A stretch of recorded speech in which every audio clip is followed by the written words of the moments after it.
شام کا وقت تھا، سورج آہستہ آہستہ ڈوب رہا تھا اور آسمان پر نارنجی رنگ پھیل چکا تھا۔ فیصل آباد کے ایک پرسکون علاقے میں واقع بڑے سے گھر کی بالکنی میں کھڑی عائشہ خاموشی سے آسمان کو دیکھ رہی تھی۔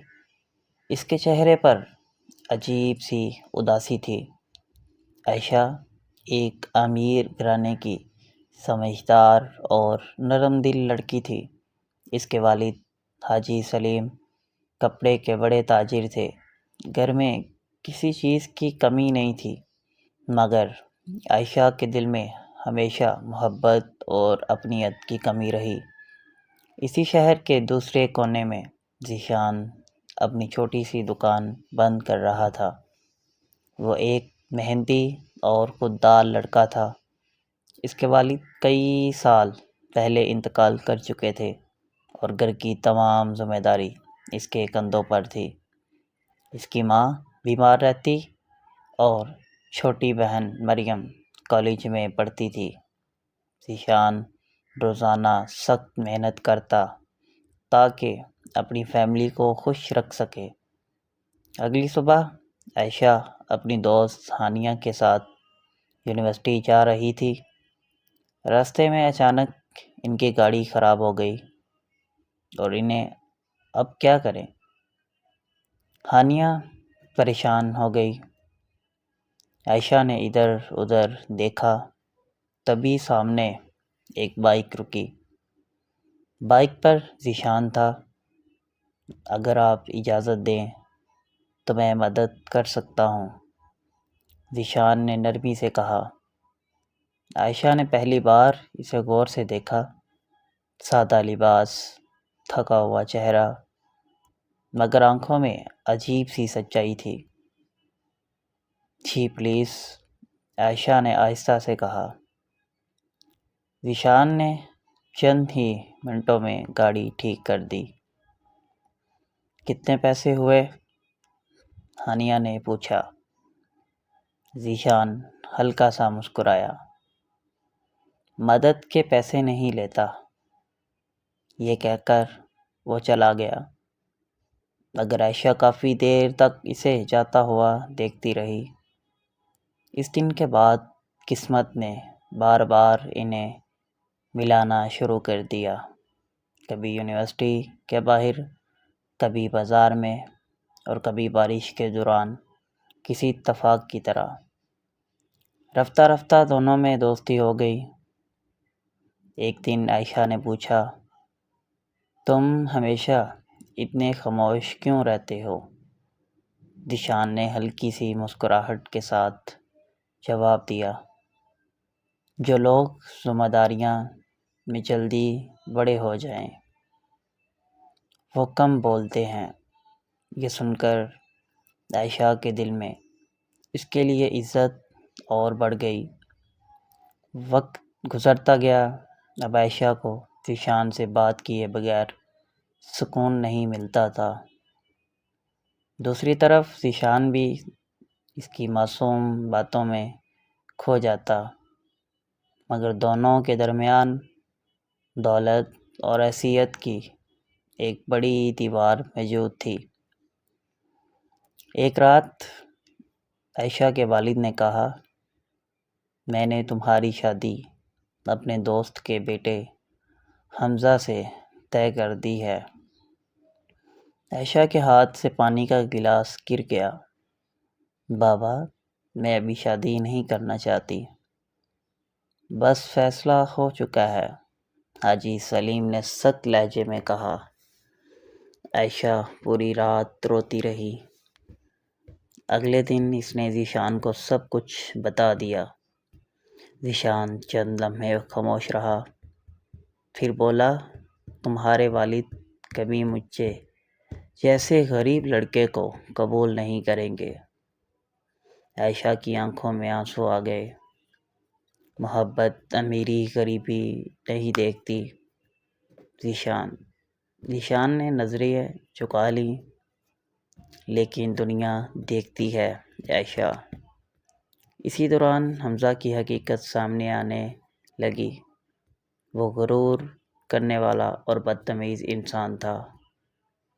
وہ عائشہ کو صرف اپنی دولت کا حصہ سمجھتا تھا۔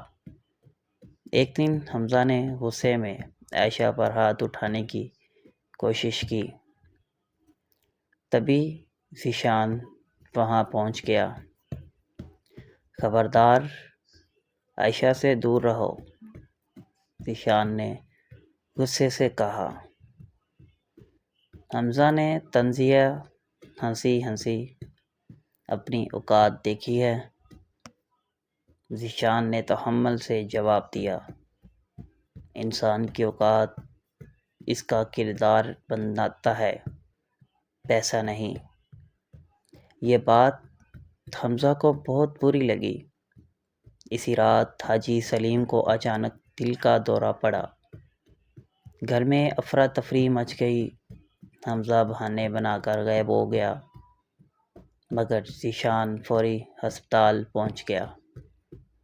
وہ پوری رات حاجی سلیم کے لیے دوڑا دھوپ کرتا رہا، دعائیں لانا، ڈاکٹروں سے بات کرنا، ہر کام اس نے اپنے گھر والے کی طرح کیا۔ جب حاجی سلیم کو ہوش آیا تو انہوں نے پہلی بار ذیشان کو غور سے دیکھا۔ تم پوری رات یہاں تھے؟ جی، عائشہ اکیلی پریشان تھی۔ حاجی سلیم خاموش ہو گئے۔ انہیں پہلی بار احساس ہوا کہ اصل دولت انسان کا دل ہوتا ہے۔ حاجی سلیم ہسپتال کے بستر پر لیٹے خاموشی سے ذیشان کو دیکھ رہے تھے۔ ان کے دل میں عجیب سی شرمندگی تھی۔ جس لڑکے کو وہ ہمیشہ اپنی حیثیت سے کم سمجھتے رہے، آج وہی ان کے مشکل وقت میں سب سے پہلے ساتھ کھڑا تھا۔ عائشہ ایک کونے میں کھڑی اپنے آنسو چھپا رہی تھی۔ اسے پہلی بار امید محسوس ہوئی تھی۔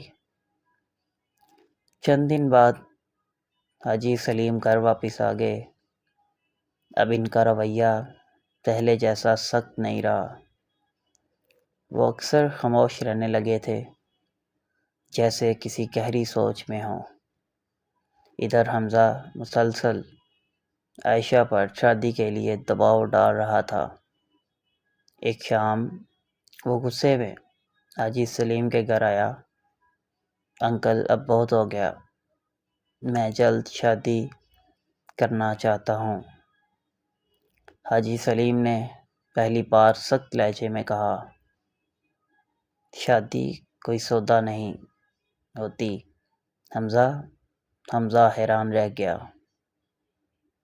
آپ یہ سب اس غریب لڑکے کی وجہ سے کہہ رہے ہیں؟ اسی وقت ذیشان وہاں آیا۔ وہ حاجی سلیم کی طبیعت پوچھنے آیا تھا۔ حمزہ غصے سے اس کے قریب آیا۔ تم اپنی حد بھول رہے ہو، ذیشان نے تحمل سے جواب دیا۔ میں نے کبھی اپنی حد نہیں بھولی، بس رشتوں کی عزت کرنا جانتا ہوں۔ حمزہ نے غصے میں ذیشان کا گریبان پکڑ لیا۔ عائشہ فوری بیچ میں آ گئی۔ بس کریں حمزہ، محبت زبردستی حاصل نہیں کی جاتی۔ حمزہ نے غصے سے چیزیں توڑنا شروع کر دی۔ حاجی سلیم نے فوری گارڈز کو بلا کر اسے گھر سے نکال دیا۔ گھر میں خاموشی چھا گئی۔ کچھ لمحوں بعد حاجی سلیم آہستہ سے ذیشان کے قریب آئے۔ بیٹا، مجھے معاف کر دو، میں نے تمہیں ہمیشہ غلط سمجھا۔ ذیشان فوری ادب سے بولا، آپ بڑے ہیں، معافی نہ مانگے۔ حاجی سلیم کی آنکھیں نم ہو گئیں۔ اگر تم چاہو تو میں عائشہ کا ہاتھ تمہارے ہاتھ میں دینا چاہتا ہوں۔ عائشہ کی آنکھوں سے خوشی کے آنسو بہنے لگے۔ اسے یقین نہیں آ رہا تھا کہ اس کی محبت آخر کار کامیاب ہو گئی۔ ذیشان نے اپنی ماں کی طرف دیکھا۔ ان کی آنکھوں میں دعا اور خوشی دونوں تھی۔ مجھے یہ رشتہ قبول ہے، ذیشان نے مسکراتے ہوئے کہا۔ چند ہفتوں بعد دونوں کی شادی سادگی مگر محبت سے بھرپور انداز میں ہوئی۔ عائشہ نے شادی کے بعد ذیشان کے چھوٹے سے گھر کی جنت بنا دیا۔ وہ اپنی ساس کا بہت خیال رکھتی اور مریم کو اپنی بہن کی طرح مانتی تھی۔ ایک رات چھت پر بیٹھے عائشہ نے آسمان کی طرف دیکھتے ہوئے کہا، پتہ ہے ذیشان، مجھے ہمیشہ ڈر تھا کہ کہیں ہم بچھڑ نہ جائیں۔ ذیشان مسکرایا۔ سچی محبت کبھی نہیں بچھڑتی۔ راستے مشکل ہو سکتے ہیں مگر منزل مل ہی جاتی ہے۔ ہوا آہستہ آہستہ چل رہی تھی۔ چاندنی رات میں دونوں ایک دوسرے کے ساتھ بہت پرسکون لگ رہے تھے، کیونکہ محبت صرف دولت نہیں مانگتی، وہ صرف ایک سچا دل مانگتی ہے۔